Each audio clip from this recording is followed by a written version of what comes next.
Permanent magnets कर रहे थे, इसको कंटिन्यू करेंगे परमानेंट मैग्नेट्स वाले पोर्शन को। ठीक है,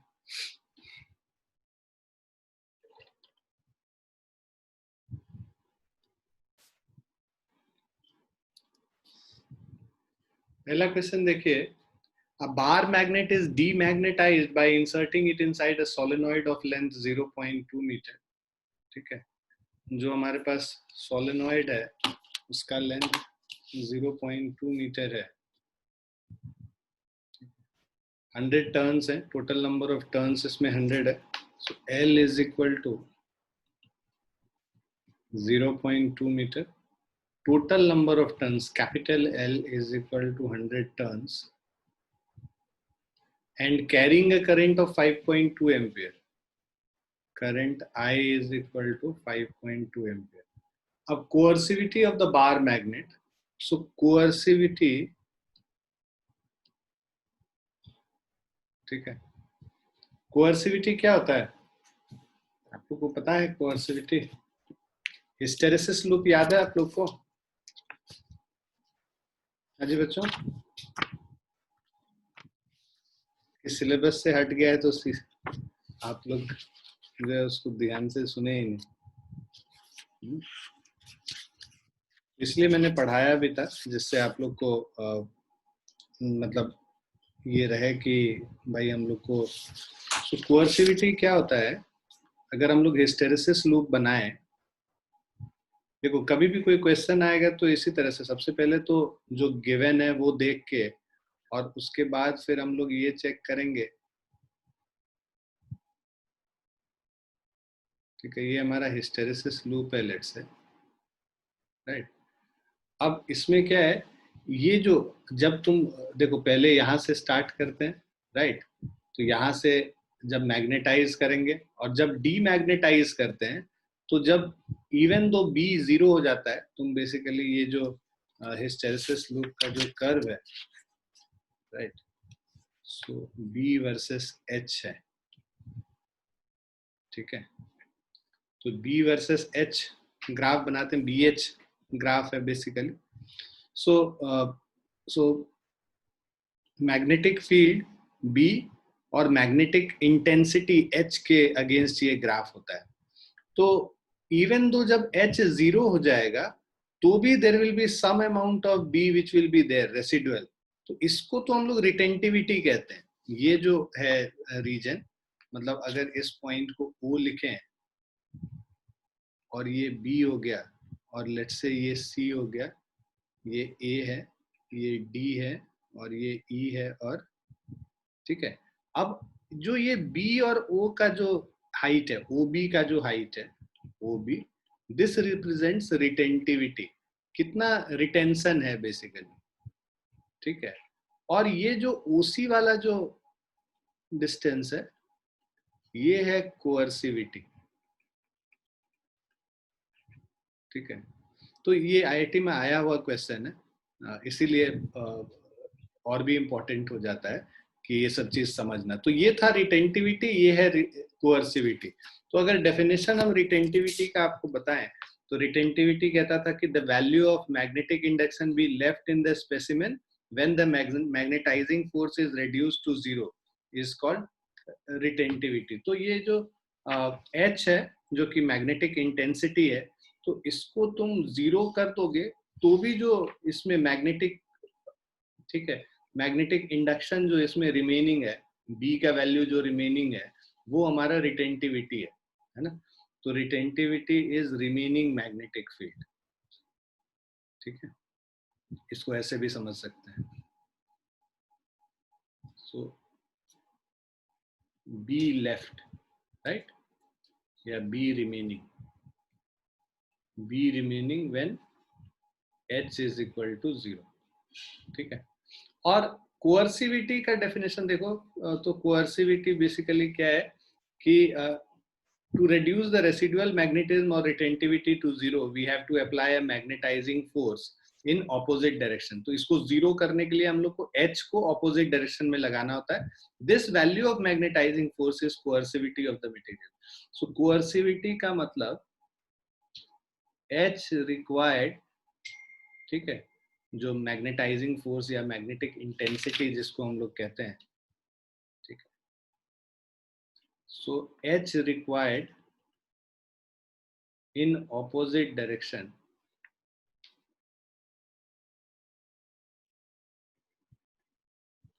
to make B is equal to 0. So this is called coercivity of the material. ठीक है बच्चों। अब अगर आपको ध्यान हो कि जो H is equal to, जो H का वैल्यू है, this is equal to B by mu naught होगा यहाँ पे। So coercivity is equal to H which is equal to B by mu naught. ठीक है, ये फॉर्मूला हो गया कोअर्सिविटी का। ठीक है, so H is equal to B by mu naught, और हमें पता है B का वैल्यू क्या है, B is equal to magnetic field B, solenoid में मैग्नेटिक फील्ड B क्या होता है, mu naught into N into I होता है। तो mu naught into N into I मतलब mu naught into total number of turns n by L length, number of turns per unit length. ये small n क्या है, number of turns per unit length है। तो mu naught into N by L into आई कर देंगे। अब आप क्या करो, ये जो फर्स्ट इक्वेशन है ये सेकंड इक्वेशन है, यहाँ पे रिप्लेस कर दो। सो H क्या हो जाएगा, B बाय, तो ये हो जाएगा mu naught into N by L into I divided by mu naught और म्यू नॉट कैंसिल हो गया। So this is n upon l into I. So H is equal to total number of turns 100 हो गया, L दे रखा है 0.2 और I का value दे रखा है 5.2। ठीक है, सो इसको करोगे तो ये 2600 आ जाता है, 2600 एम्पियर पर मिनट। सो ये H का वैल्यू आ गया, विच इज ऑप्शन 2।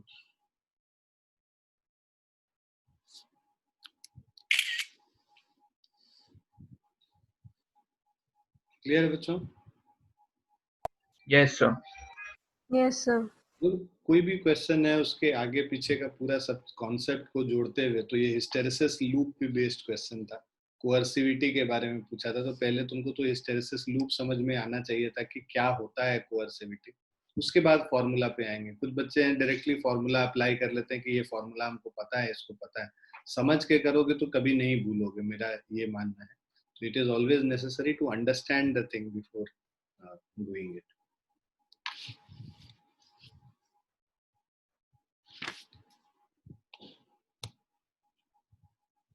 लिख लिया आपने?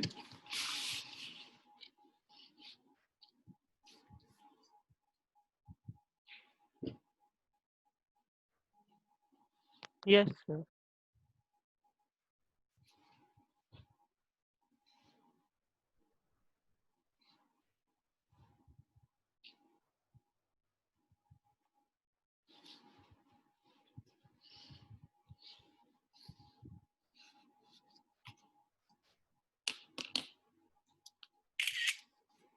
लिख लिया ना सबने?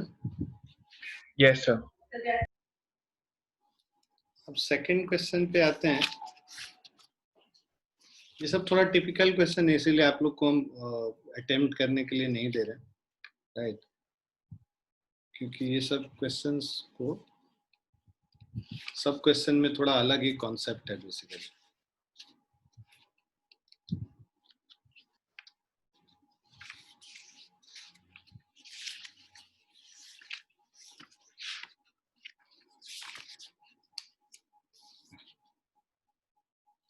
देखो इस क्वेश्चन में क्या कह रहा है, rod of mass m and length 2l is suspended at its middle by a wire. It exhibits torsional oscillations if two masses of each of m are attached at a distance l by 2 from its center.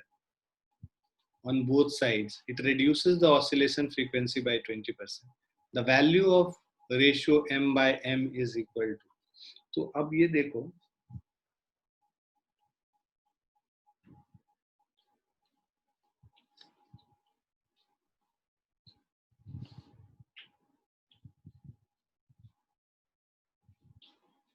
हमारे पास एक rod है, consider कर लेते हैं. So let's say this is a rod, इसका mass capital M है, ठीक है, and it is suspended at the middle. इस तरह से हमने इसको लटका रखा है बीच में बांध के. So rod of mass M in length 2l, इसका जो पूरा लेंथ है 2l is suspended at its middle by a wire. It exhibits torsional oscillation. Torsional oscillation का मतलब ये इसको अगर इस डायरेक्शन में अगर घुमाओ ऐसे हॉरिजॉन्टली, अगर हम बात करें मतलब इस डायरेक्शन में अगर हम लोग इसको ऐसे रोटेट कर दें और रोटेट करके छोड़ें, तो वो बेसिकली क्या है कि अगर इसको ऐसे रोटेट कर दोगे तो ये इस तरह से ऐसे घूमता रहेगा. इसको टॉर्जोइनल ऑसिलेशन कहते हैं. तो इफ यू सी, अगर मेरा वीडियो देखोगे यहाँ पे, तो जिस तरह से ये इसको ऐसे रोटेट कर देंगे, ऐसे इधर और इधर रोटेट करेंगे, इसको टॉर्जोइनल ऑसिलेशन कहते हैं. ठीक है. जो और ये स्ट्रिंग के प्रॉपर्टी पे डिपेंड करता है कि तुमने इसको लटकाया है तो इधर उधर घुमाओगे तो स्ट्रिंग का टॉर्जोइनल कांस्टेंट होता है, वो कितना घूम रहा है, वो कितना, जो जिसको हम लोग ये बोल सकते हैं ना, रोप को आपने कितना कितना घुमाया है. उस अगर तुम किसी चीज को रोप से लटका दो और एक तरफ घुमा के छोड़ दो तो ये फिर वापस ऐसे आता है ना, झूले वूले में हम लोग कभी कभी करते हैं, राइट. तो ये इस तरह से टॉर्जोइनल ऑसिलेशन हुआ बेसिकली. सबको आया समझ में टॉर्जोइनल ऑसिलेशन क्या है?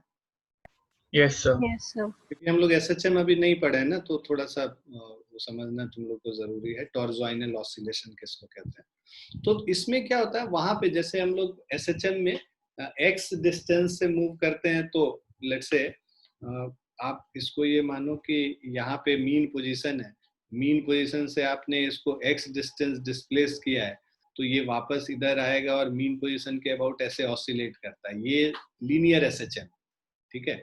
लीनियर एसएचएम में जो रीस्टोरिंग फोर्स होता है F is equal to minus K X के बराबर होता है.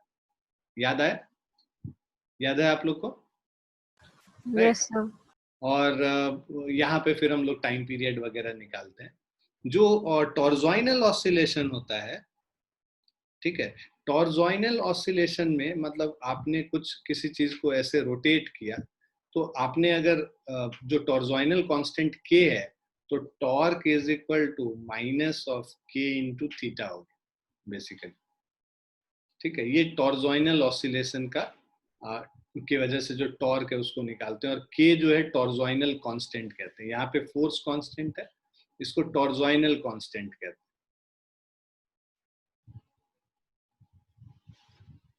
अगर याद करो तो मूविंग कॉइल गैल्वेनोमीटर में भी हम लोग टॉर्जोइनल कांस्टेंट की बात करते थे, अगर आप लोग को याद हो, वहां के से हम लोग रिप्रेजेंट करते थे. ठीक है. सो अब यहाँ पे टॉर्क इज इक्वल टू क्या होता है, आई इंटू अल्फा होता है, राइट. सो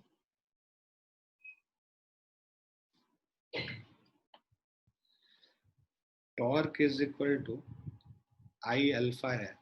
और यहाँ पे जो अगर हम लोग एंगुलर एसएचएम की बात करें, तो एंगुलर एसएचएम के केस में ये जो हमारा वैल्यू है टाइम पीरियड का, so time period t will be equal to 2 pi root under i by 2 pi root under i bye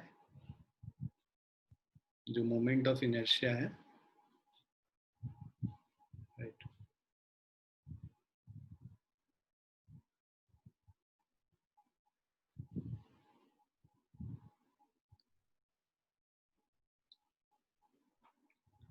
i by k होता है यहाँ पे.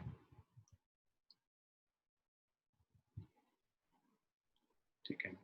ये हमारा टाइम पीरियड हो गया. तुम्हें यहाँ पे क्या कह रहा है, ऑसिलेशन फ्रीक्वेंसी. ठीक है. टॉर्जोइनल ऑसिलेशन और उसकी ऑसिलेशन फ्रीक्वेंसीज के बारे में बात हो रहा है. तो जो ऑसिलेशन फ्रीक्वेंसी है, this will be equal to, so basically 1 by F is equal to क्या हो जाएगा, 1 by 2 pi root under k by I हो जाएगा. ठीक है. सो अब हमें पता है कि जो f का वैल्यू है, सॉरी मैंने इसको उल्टा कर दिया, I am sorry. So time period 1/f है, तो 1/f is equal to 2π√i/k हो गया। So f is equal to 1/2π√k/i हो गया, जहाँ पे k जो है टॉर्जोइनल कांस्टेंट है, i मोमेंट ऑफ इनर्शिया है, ठीक है, i जो है मोमेंट ऑफ इनर्शिया है, यहाँ मैं लिख देता हूँ। So i is equal to moment of inertia. So 1/2π√k/i है, 2π को इस तरफ लेके आ जाओगे, so 2π into F is equal to √k/i, ठीक है। और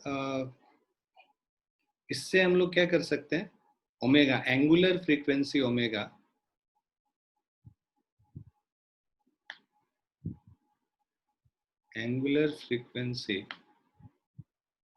omega is equal to √k/i। तो इस चीज को बेसिकली हम लोग यहाँ पे यूज करेंगे, जो अभी हम लोग सॉल्व करेंगे question, so we'll use this.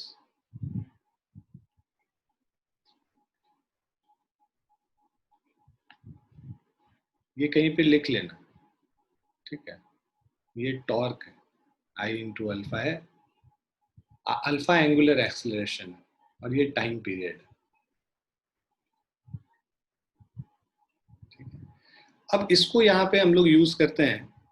अब क्या कह रहा है, m of length 2l हो गया, is suspended at its middle by a wire, it exhibits torsional oscillation if two masses each of mass m। बाद में क्या किया हमने, एक एक्स्ट्रा मास यहाँ पे जोड़ दिया है ना, m और m मास का, m मास और m मास का, और इससे जो डिस्टेंस था सेंटर से, इसका डिस्टेंस l/2 डिस्टेंस पे है दोनों तरफ, तो ये भी l/2 डिस्टेंस पे है दोनों तरफ। From its center on both sides, it reduces the oscillation frequency by 20%। तो पहले हम लोग का, so let initial oscillation frequency, मतलब एंगुलर फ्रीक्वेंसी की बात हो रही है, initial oscillation frequency be omega 1 which is equal to √k/i1, √k/i1, ठीक है। अब this is equal to √k divided, k torsional constant है इसका, ठीक है, टॉर्जोनल कांस्टेंट इस स्ट्रिंग का है, ठीक है। k/i1 मतलब एंगुलर, सॉरी ये जो मोमेंट ऑफ इनर्शिया है I1, पहले केस में बस जब रॉड था, तो रॉड का मोमेंट ऑफ इनर्शिया क्या होता है, कोई बताएगा मुझे, याद है किसी को? Moment of inertia of rod is ml²/12, ठीक है। अब ये देखो यहाँ पे, ये जो लेंथ है ये कितना है, 2l है, तो ये कितना हो जाएगा, m इंटू 2l²/12। आ गया सबको समझ? अब इसको हम लोग सॉल्व कर लेते हैं थोड़ा। So omega 1 is equal to k/4ml²/12, मतलब ml²/3 हो गया, तो मतलब ml²/3 का रूट अंडर, ये फर्स्ट। अब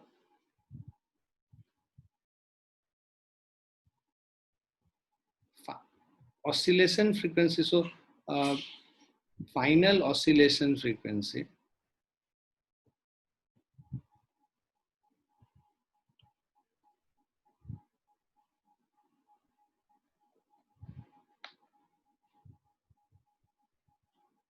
let final oscillation frequency be omega 2, which is equal to root under k upon I2, which is equal to root under k by. अब देखो ये जो अब जो नया ये रॉड है जिसमें कि mm लेंथ मतलब L/2 लेंथ पे mm मास अलग से जोड़ दे रहे हैं, उसका क्या हो जाएगा टोटल मोमेंट ऑफ इनर्शिया. ये जो m इंटू 12² तो है ही, m इंटू 12² तो है ही.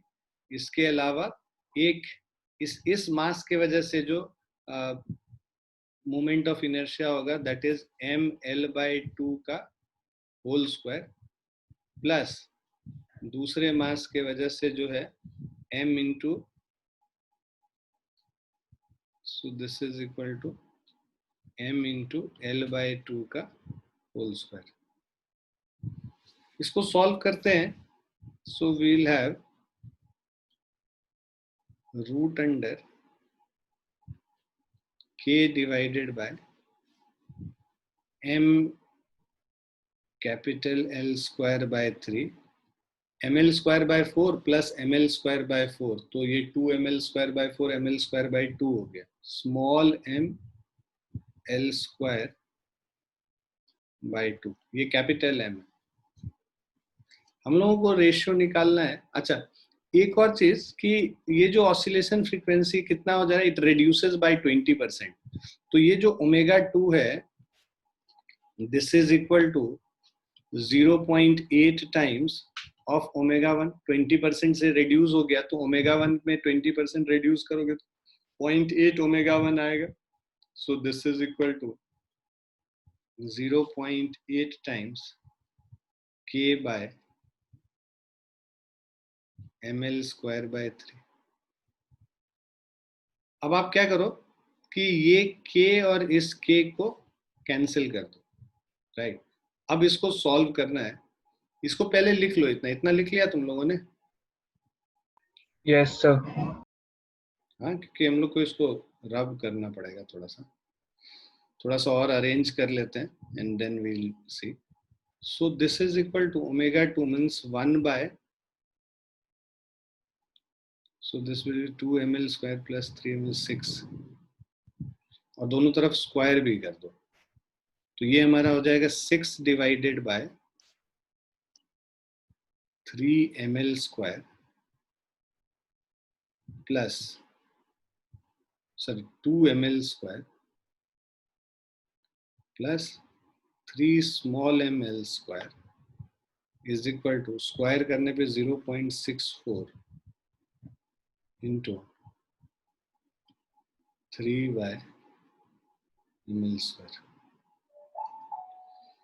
अब ये 3 2 6 हो जाएगा और L स्क्वायर दोनों तरफ से हटा देते. सो अब हमारा ये आ जा रहा है और इसको उस तरफ लेके चले जाएंगे. सो वी हैव, या इसको भी कैंसिल कर लो, इससे 0.32 हो गया. So we have m is equal to 0.32 into 2 means 0.64 capital M plus 0.32 0.96 small m, है ना. सो ये हो जाएगा 1 माइनस 0.64, तो 0.36 capital M is equal to 0.96 small m. हम लोग को capital M by small m का रेशियो निकालना है.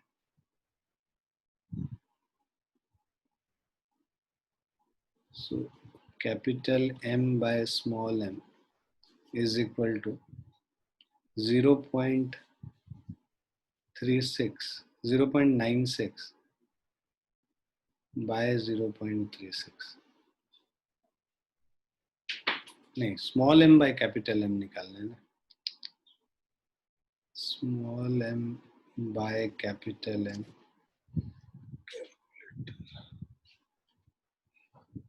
0.36 तो 36 divided by 96, 0.375. So this is 0.375. तो 0.375 ये ऑप्शन 2 है.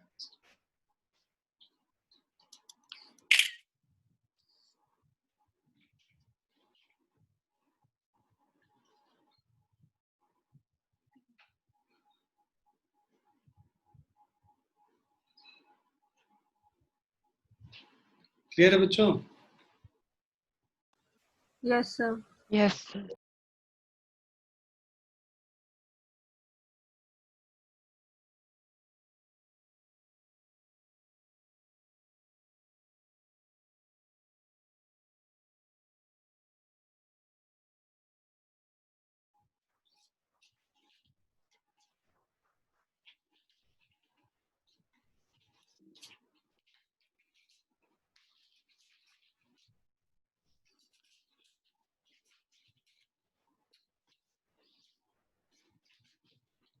थर्ड वाला है, at some location on the earth the horizontal component of earth's magnetic field is 18 into 10 to the power minus 6 tesla. At this location magnetic needle of length 0.12 meter and pole strength 1.8 ampere meter, ठीक है, is suspended from its midpoint using a thread.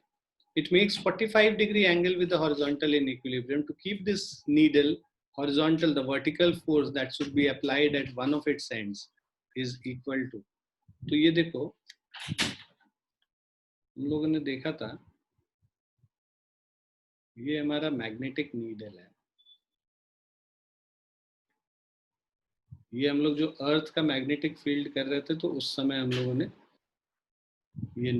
ये पढ़ा था. अब इसमें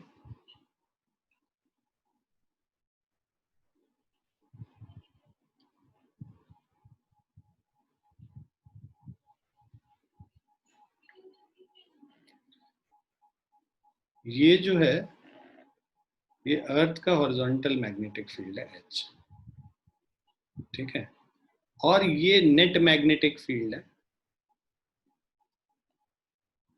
B, ठीक है.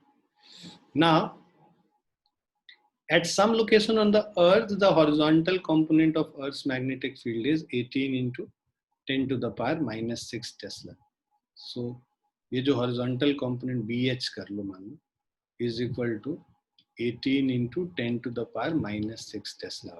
At this location the magnetic needle of length, so L, magnetic needle का जो length L है, right, या 2L बोल लो, is equal to 0.12 meter and pole strength small m is equal to, so magnetic length needle का length 12 ये होगा और pole strength small m is equal to 1.8 ampere meter. Is suspended from its midpoint using a thread. It makes an angle 45-degree angle with the horizontal in equilibrium. So ये जो theta है ये 45 degree है. To keep the needle horizontal, the vertical force should be applied at one of its ends. तो हम लोग क्या है कि इसमें एक vertical force लगाते हैं at one of its ends. तो let's say हम लोग जो एक force इस पे लगाते हैं F के बराबर इस पे force लगा रहे हैं, ठीक है. So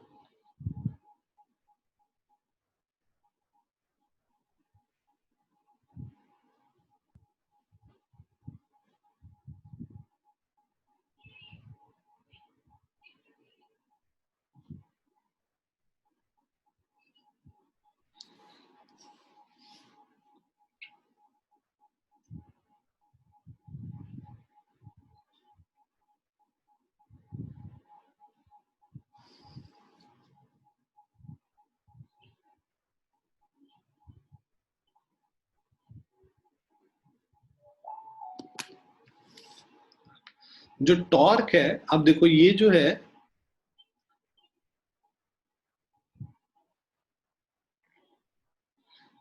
अब देखो ये फोर्स ये जो डिस्टेंस है यहां से यहां, force into perpendicular distance torque provide करेगा. तो यहाँ पे मैग्नेटिक फील्ड की वजह से जो टॉर्क होता है, torque is equal to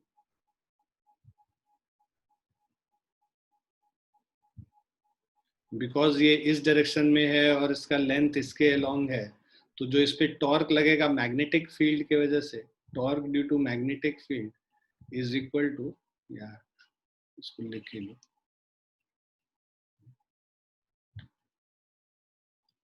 torque due to magnetic field is equal to m cross b होता है। सो m क्रॉस b मतलब mb साइन थीटा, है ना। b इधर है, m का डायरेक्शन इधर है, m और b के बीच में m का डायरेक्शन इसके अलोंग होगा, राइट। मैग्नेटिक मोमेंट जो इसका है, डाइपोल मोमेंट इस नीडल का, और b का डायरेक्शन इधर है, हॉरिजॉन्टल कंपोनेंट, उनके बीच में जो वैल्यू दे रखा है दैट इज इक्वल टू, जो एंगल है वो थीटा है, तो एम बी साइन थीटा अगर हम लोग कर रहे हैं, बी मतलब यहाँ पे बी एच है बेसिकली, जो हॉरिजॉन्टल कंपोनेंट है। सो जो कैपिटल एम हो गया, this is equal to M into 2L, है ना। मैग्नेटिक मोमेंट क्या होता है, जो पोल स्ट्रेंथ इंटू जो लेंथ ऑफ मैग्नेट है, यहाँ पे वो मैग्नेट बेसिकली नीडल के बारे में बात हो रही है। साइन थीटा मतलब sine 45 degree. Torque due to magnetic field, not torque due to force F, torque due to एक वर्टिकल फोर्स लग रहा है, तो torque due to vertical force F will balance it, right. So this is equal to जो force F into जो perpendicular distance, ये जो perpendicular distance है ये L है, ये जो डिस्टेंस होगा ये L cos 45 और ये L sin 45 हो गया, ठीक है। ये जो डिस्टेंस है ये L, this distance is L cos 45, so F into L into cos of 45 degree, ठीक है।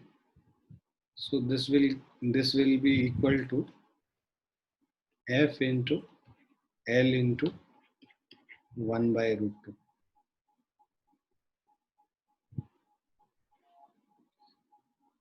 सो L तो 2L 0.12 है, तो L 0.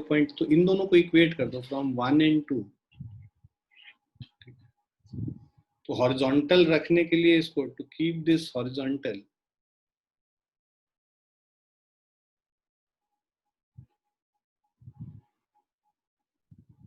फ्रॉम 1 and 2 दोनों टॉर्क बैलेंस करेगा तब ये हॉरिजॉन्टल रहेगा।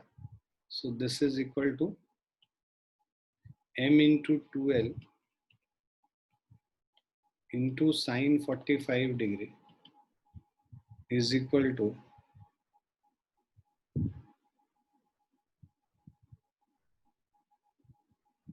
m into 2L और b sin 45 degree, सॉरी ये b यहाँ पे मिसिंग है, into b sin 45 degree is f into L into cos 45 degree। sin 45 cos 45 का वैल्यू सेम होता है, कैंसिल कर लेंगे, L का वैल्यू कैंसिल कर लेंगे। सो f is equal to 2m into b। अब वैल्यूज पुट कर लेते हैं। सो 2 times 1.8 into b का value 18 into 10 to the power minus 6। So 1.8, 1.8, 3.24 into 2, 6.48 into 10 to the power minus 5 Newton। So this is basically option 2 again।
लिख लिया सबने? Yes, sir.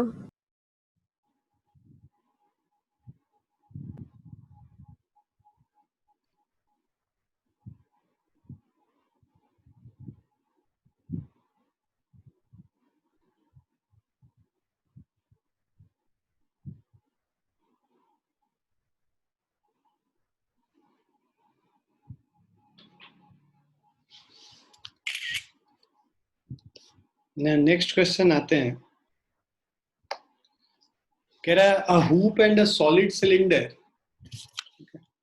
तो a hoop and a solid, hoop मतलब ring होता है basically, ठीक है। तो हूप का मतलब यहाँ पे रिंग हो रहा है। So ring and a solid cylinder of mass m and radius are made of same mass and radius। तो दोनों का मास सेम है, रेडियस भी सेम, ठीक है, दोनों सॉलिड सिलेंडर का भी और हुप का भी। So of same mass and radius are made of a permanent magnetic material with their magnetic moment parallel to their respective axis, ठीक है। तो जो उसका magnetic moment है that is parallel to their respective axis। Now but the magnetic moment of hoop is twice of solid cylinder।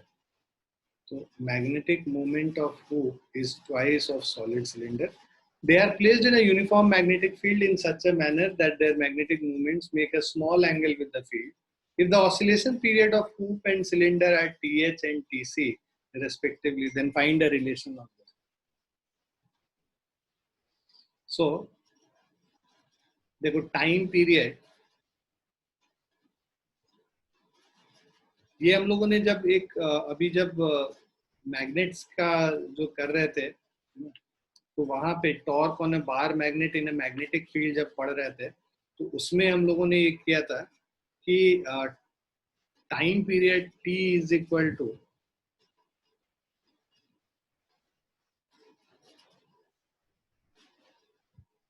Time period capital T is equal to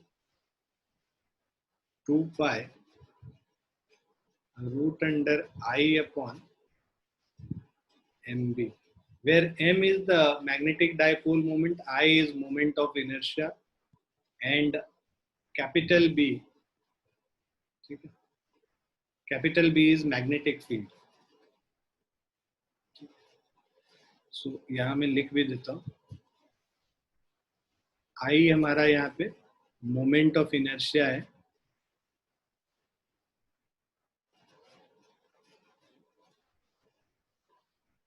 m है magnetic dipole moment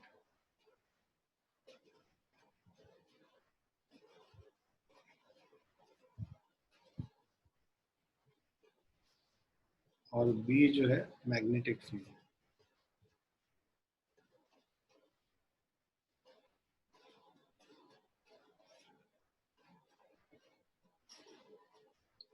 अब देखो यहाँ पे क्या क्या दे रखा है क्वेश्चन में, हमें दे रखा है कि मैग्नेटिक मोमेंट ऑफ हूप मतलब capital MH is twice the that of cylinder, so is equal to 2 times magnetic moment dipole moment of cylinder, पहला। दूसरा, जो moment of inertia of hoop is equal to, hoop का moment of inertia mr square होता है, ठीक है, और cylinder का moment of inertia mr square by 2 होता है, ठीक है। ये फॉर्मूलेज हैं जो तुमको मोमेंट ऑफ इनर्शिया तो याद रखने ही है सारे ऑब्जेक्ट्स के। अब इसको हम लोग यहाँ पे रिप्लेस कर लेते हैं। टाइम पीरियड हूप का जो होगा this is 2 pi root under IH by MH into B।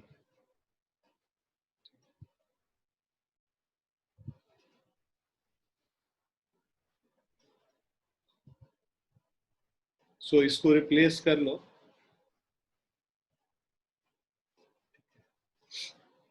so we have 2 pi root under IH के जगह लिख लेंगे mr² by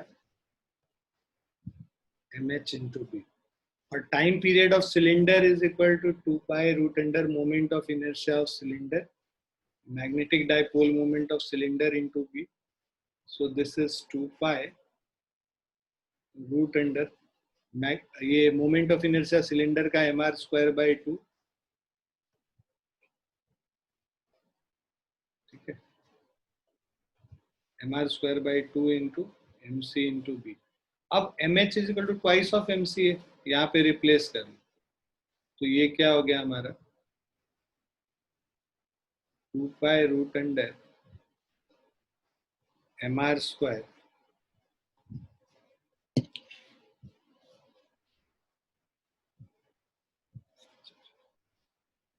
2 pi root under mr², और mh को अगर हम लोग ट्वाइस ऑफ mc कर लें, twice of mc into b, तो ये देखो ये फर्स्ट इक्वेशन, ये सेकंड सॉरी फोर्थ इक्वेशन, और ये फिफ्थ इक्वेशन, ये दोनों सेम है, mr²/2 mcb, और यहाँ पे भी mr²/2 mcb. From 4 and 5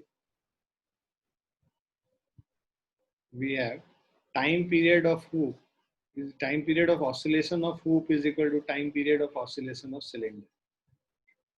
So this will give you option 4 as answer.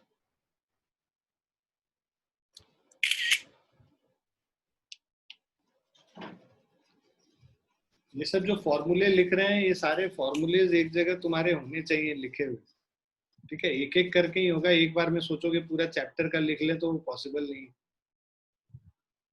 तो इसीलिए जो जो क्लास में जो जो नए फॉर्मूले से आते हैं, अवगत होते हैं, वो सारे एक जगह लिखा कीजिए, चैप्टर वाइज 4-4 5-5 पेज छोड़ दीजिए, और हर पेज मतलब उस चैप्टर के अगेंस्ट उसको लिख लिया कीजिए जब भी आता है, whenever you come across a new formula.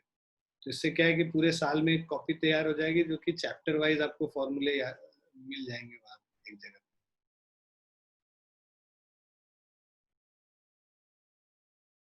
Clear है बच्चों? Yes, sir. लिख लिया आप लोगों ने? Yes, sir.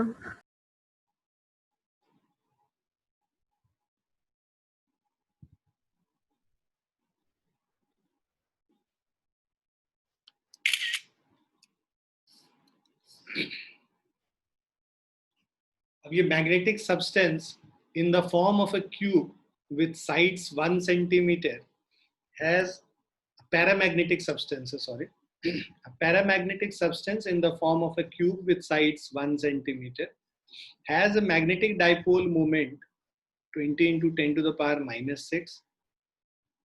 When a magnetic intensity of 60 into 10 to the power 3 ampere per meter is applied, ठीक है, its magnetic susceptibility is, हम लोग को magnetic susceptibility निकालना है, तो magnetic susceptibility का formula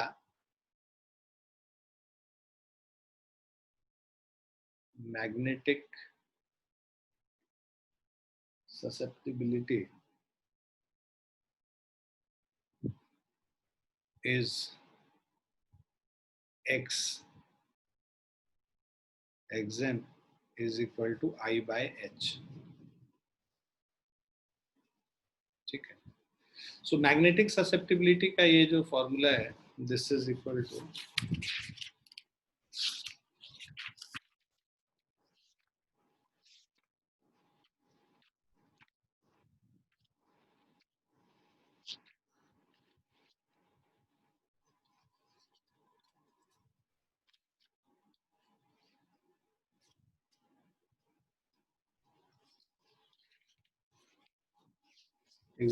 x is equal to I by h.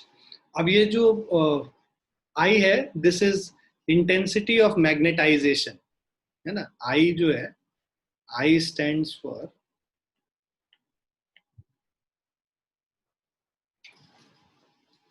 intensity of magnetization, और I का जो वैल्यू होता है, this is equal to magnetic dipole moment per unit volume, ठीक है. Intensity of magnetization I is equal to m upon v होता है.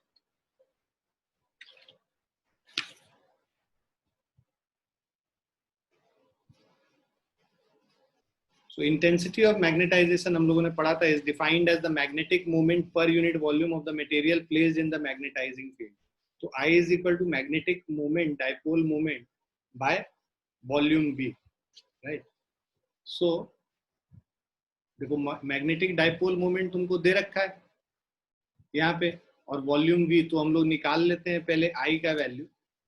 सो I is equal to capital M by V, magnetic dipole moment 20 into 10 to the power -6, और volume कितना है 1 centimetre का cube है ना. तो 1 सेंटीमीटर का क्यूब A क्यूब हो जाएगा, मतलब 0.01 का होल क्यूब, ये वॉल्यूम हो जाएगा इसका. क्यूब का वॉल्यूम A क्यूब होता है side cube. So this is 20 into 10 to the power -6 divided by 1 into 10 to the power -6.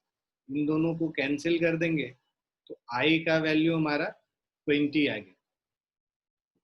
ठीक है, तो I इज इक्वल टू 20. ये हमारा फर्स्ट हो गया. जब I का वैल्यू निकल के आ गया, अब हम लोग को I बाई H का वैल्यू दे रखा है हम लोगों को क्वेश्चन में.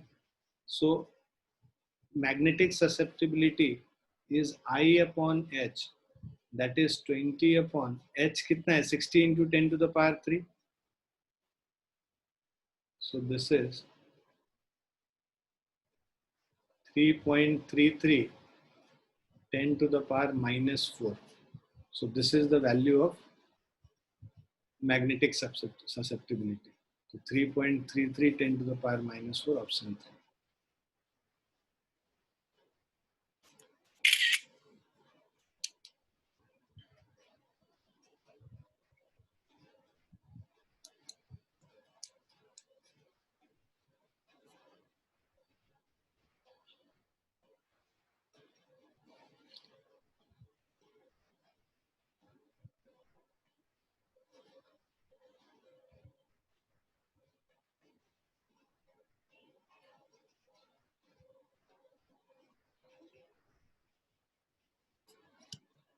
क्लियर है बच्चों? Yes, sir. लिख लिया सबने?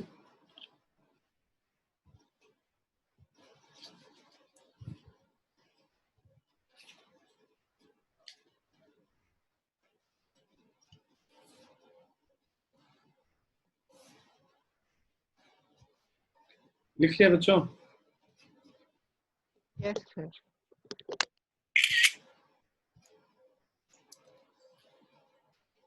Next question. A paramagnetic material has 10 to the power 28 atoms per meter cube. तो एक पैरामैग्नेटिक सब्सटेंस है, इसमें number of atoms per metre cube दे रखा है. Now this is equal to its magnetic susceptibility at temperature 350 Kelvin is 2.8 into 10 to the power -4.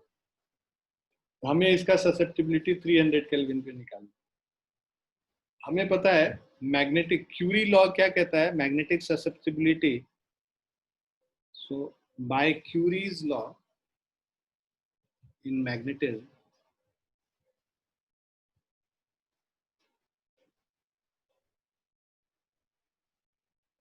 we have magnetic susceptibility Xm is inversely proportional to temperature. ठीक है, तो Xm is inversely proportional to temperature, so that means Xm जो magnetic susceptibility है, this is equal to C upon T हो जाएगा first. So Xm1 by Xm2 is equal to T2 upon T1, right. दो temperature पे अलग अलग magnetic susceptibility एक दिया हुआ है, दूसरा निकालना है, तो इसको यूज करेंगे कि they are inversely proportional, right. So it's magnetic susceptibility at temperature 350 kelvin. तो 350 केल्विन और 300 केल्विन पे, तो let T1 is equal to 350 Kelvin. T2 is equal to 300 Kelvin. Exam1 is 2.8 into 10 to the power minus 4. हमें exam2 निकालना है. So this will give you exam2 is equal to exam1 into T1 by T2. So exam1 का value 2.8 into 10 to the power minus 4 into T1 upon T2, 350 by 300.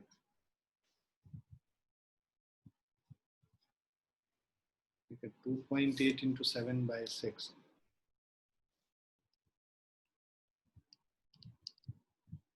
So 3.26 हो गया. So this is 3.267 into 10 to the power minus 4. So 3.267 into 10 to the power minus 4, option 3.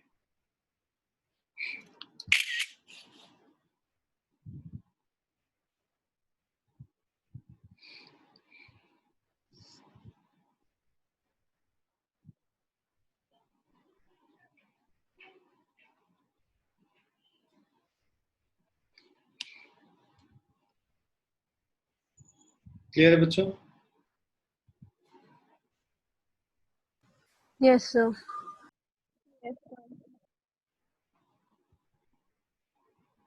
लिख लिया सबने? Yes.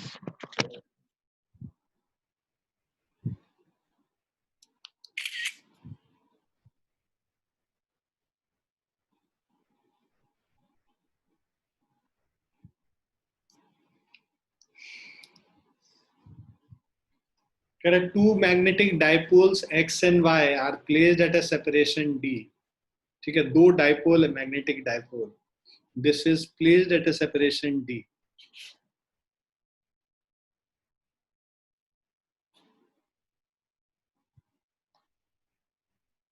तो इससे जो ये डिस्टेंस है,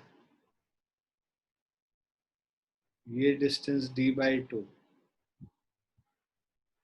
और ये जो डिस्टेंस है, this is also D by 2.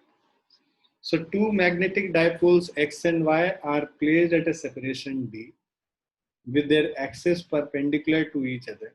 The dipole moment of Y, so dipole moment of Y is twice that of X. तो इसका जो डाइपोल मोमेंट है इसका डबल है, मतलब अगर इसका डाइपोल मोमेंट m ले रहे हैं तो इसका डाइपोल मोमेंट क्या हो जाएगा, 2m हो जाएगा. ठीक है. A particle of charge theta is passing, charge q होगा, sorry. A particle of charge q is passing through their midpoint P at angle theta is equal to 45 degree with the horizontal. तो ये देखो, ये जो particle है, ये particle of charge q is moving at an angle theta with the horizontal. इस तरफ में.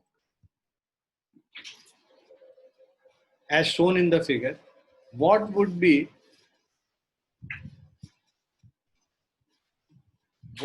the magnitude of force on the particle at that instant?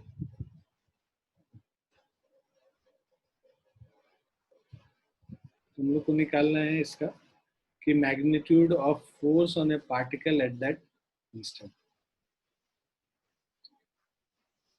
तो इस पार्टिकल पे क्या फोर्स लग रहा है उस इंस्टेंट पे, D is much larger than the dimension of the dipole. तो ये भी दिया हुआ है, तो हम लोग डायरेक्टली मतलब we can assume कि D is very very large than L. तो इसका जो हम लोग फॉर्मूला लगाते हैं, अब देखो ये जो पॉइंट है, ये पॉइंट इस मैग्नेट के लिए एक्सियल प्लेन पे है, और इस वाले मैग्नेट के लिए अगर हम बात करें तो वो क्या है, इक्वेटोरियल प्लेन पे है. तो एक्सियल प्लेन की वजह से जो मैग्नेटिक फील्ड होगा वो इस डायरेक्शन में होगा, और जो इक्वेटोरियल प्लेन की वजह से साउथ नॉर्थ इधर है, तो साउथ नॉर्थ के अगेंस्ट उल्टे साइड में होता है.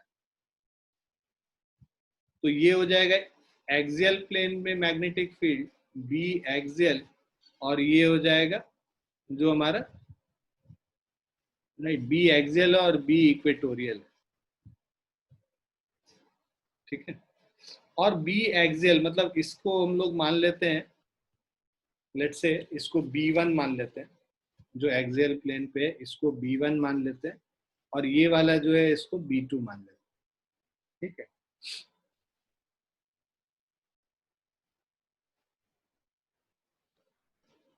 तो पहले तो net magnetic field B net निकाल लेंगे। तो उसके लिए पहले B1 जो है, B1 जो एक्सियल प्लेन पे मैग्नेटिक फील्ड होता है, this is equal to mu naught by 4 pi 2m by R cube, मतलब D/2 का होल क्यूब। ठीक है। उसके अलावा जो B2 होगा जो इक्वेटोरियल प्लेन पे होता है, म्यू नॉट बाय 4 पाई, यहाँ पे m बाय आर क्यूब होता है, बट यहाँ पे मैग्नेटिक डाइपोल मोमेंट 2m है, तो 2m बाय D/2 का होल क्यूब है ना।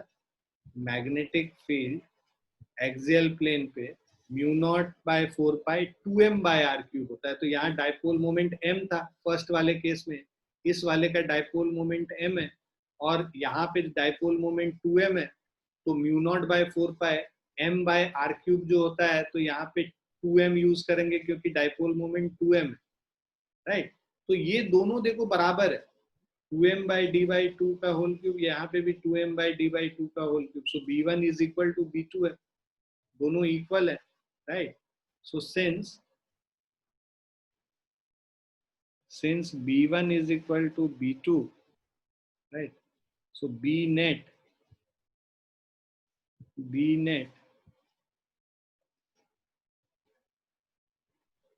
is at 45 degree with the horizontal, होगा ना बच्चों। जो नेट मैग्नेटिक फील्ड होगा वो किस एंगल पे होगा, 45 डिग्री पे, क्योंकि B1 और B2 दोनों बराबर है ना। अब नेट मैग्नेटिक फील्ड इधर है और चार्ज भी इसी के डायरेक्शन में मूव कर रहा है। हम लोगों को पता है कि फोर्स क्या होता है, F is equal to QV cross B होता है, but here V and B both are right, both are in the same direction, है ना, because they are both in the same direction. तो थीटा इनके बीच में जो एंगल होगा this is equal to 0 degree, so that means F is equal to QVB sine of 0 degree, which is equal to 0. So net magnetic field क्या हो जाएगा इस केस में, 0 हो जाएगा। तो net magnetic force जो है वो 0 हो जाएगा। So magnitude of force on the particle will be equal to 0, option।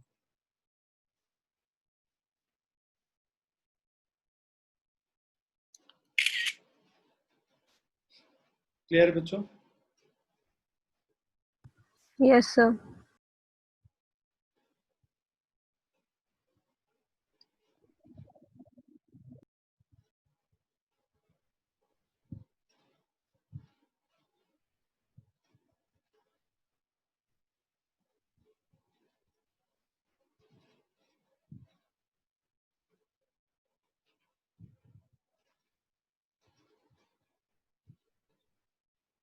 लिख लिया आप लोगों ने?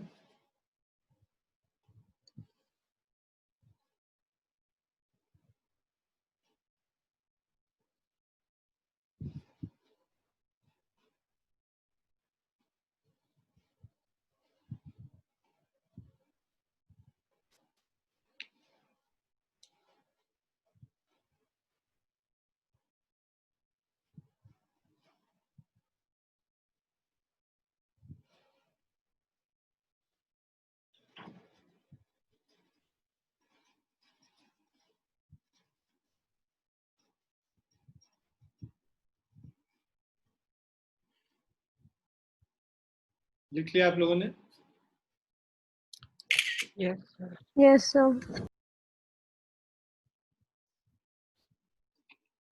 अब इस क्वेश्चन में कह रहा है moving coil galvanometer has a coil with 175 turns, so number of turns in the coil n is equal to 175 tons और and area 1 centimeter square. A is equal to 1 into 10 to the power minus 4 meters square. It uses a torsion band of torsion constant.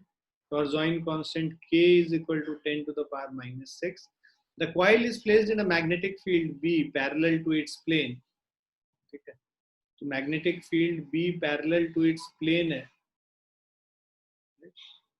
The coil deflects by 1 degree for a current of 1 milliampere. तो current जब pass करते हैं 1 milliampere मतलब 1 into 10 to the power minus 3 ampere. Theta is equal to 1 degree. इसको radian में convert करेंगे. So this will be pi by 180 radians. The value of B is approximately हम लोगों को B का value निकालना है. सो ये मूविंग कॉइल गैल्वेनोमीटर वाला अगर तुम देखोगे फॉर्मूले यहाँ पे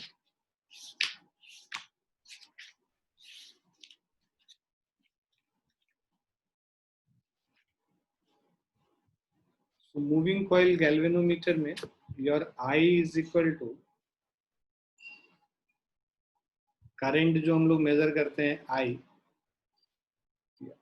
current I is equal to in moving coil galvanometer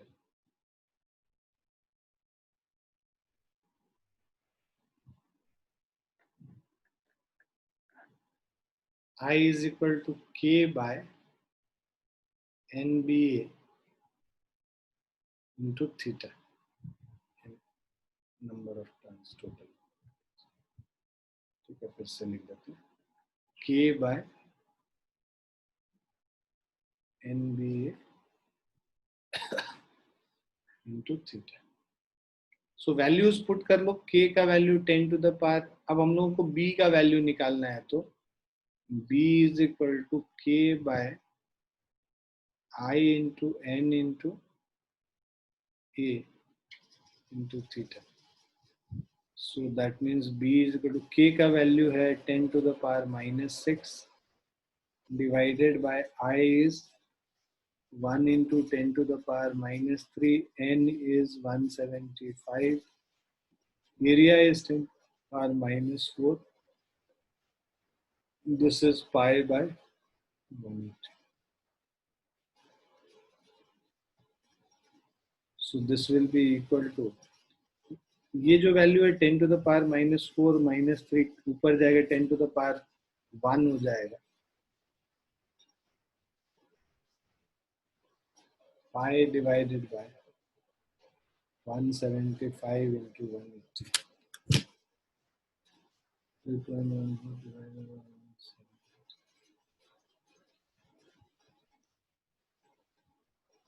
9.96 into 10 to the power minus 1.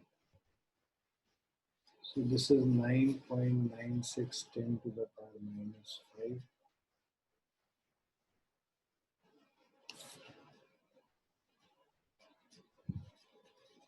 So this is 9.96 into 10 to the power minus 4.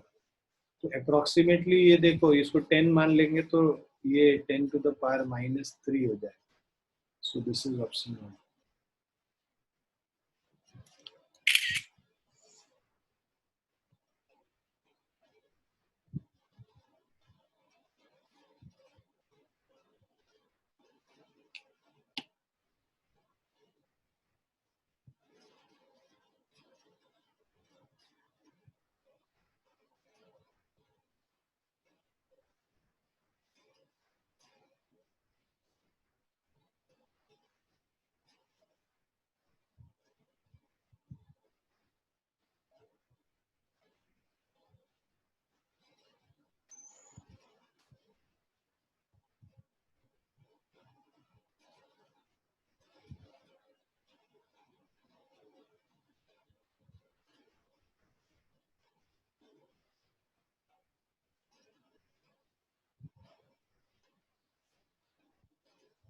Clear बच्चों? Yes, sir. लिख भी लिया ना? Yes, sir.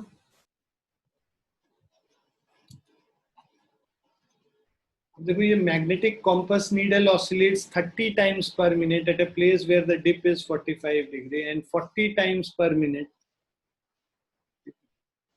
40 times per minute where the dip is 30 degree. If B1 and B2 are respectively the total magnetic field due to Earth at the two places, then the ratio of B1 by B2 is given. So ये total magnetic field है, तो horizontal magnetic field अगर देखेंगे, so that will be equal to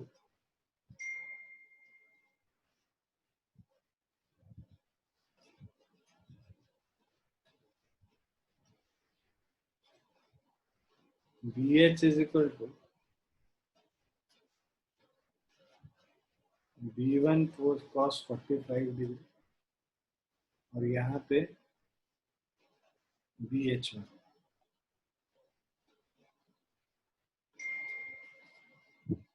B2 cos 30 degree. ठीक है ना? हमें पता है जो ऑसिलेशन का जो फ्रीक्वेंसी होता है, तो हमने अभी देखा था time period of oscillation t is equal to 2 pi root under I upon mb, right? So frequency f is equal to, इसका रेसिप्रोकल कर लेंगे 1 by 2 pi root under mb by I.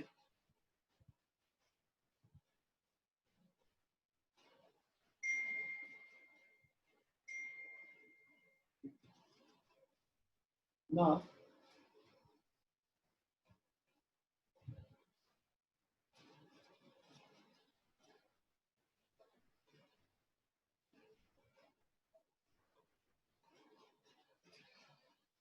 so, अब आप क्या कीजिए, हमें पता है कि फ्रीक्वेंसीज दोनों का ratio f1 upon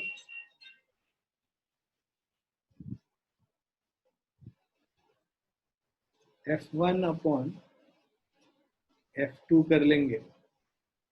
So this will be equal to 1 by 2 pi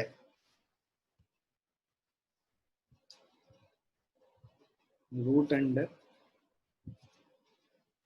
mbh1 upon I divided by 1 by 2 pi root under mbh2 upon I. अब देखो ये कह रहा है मैग्नेटिक कॉम्पस नीडल, एक ही मैग्नेटिक कॉम्पस नीडल है, ठीक है, तो मैग्नेटिक डाइपोल मोमेंट उसका सेम ही होगा, तो ये इसीलिए mm इसको कैंसिल कर लेंगे और इसका जो मोमेंट ऑफ इनर्शिया है इसको भी हम लोग कैंसिल कर, ठीक है, 1 बाई 2 पाई को भी कैंसिल कर लेंगे, तो ये क्या हो गया root under BH1 upon BH2, so which is equal to root under BH1 मतलब फर्स्ट वाले का B1 cos 45 degree divided by B2 cos 30 degree.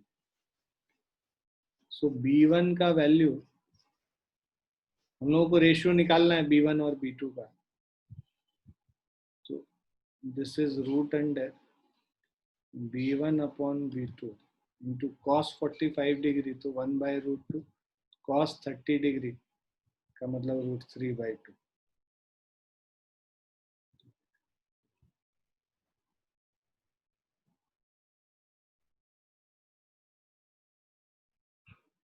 Is equal to f1 by f2.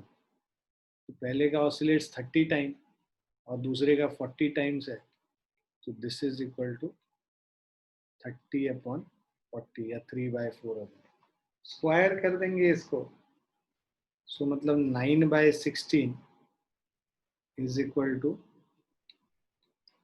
B1 upon B2 into 1 by root 2 2 by root 3 cancel किया, root 2 by root 3 हो गया, सो इससे हमारा आ जाएगा B1 by B2 is equal to 9 root 3 by 16 root 2. 9 root 3 divided by 16 root 2. 0.688. So B1 by B2 is equal to approximately 0.3.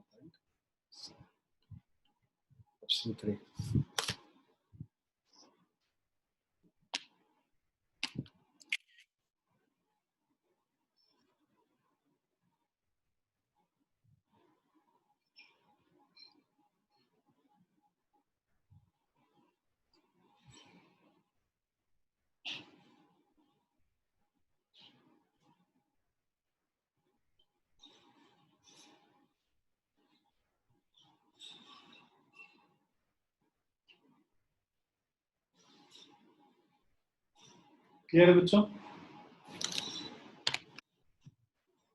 Yes, sir. लिख लिया आप लोगों ने?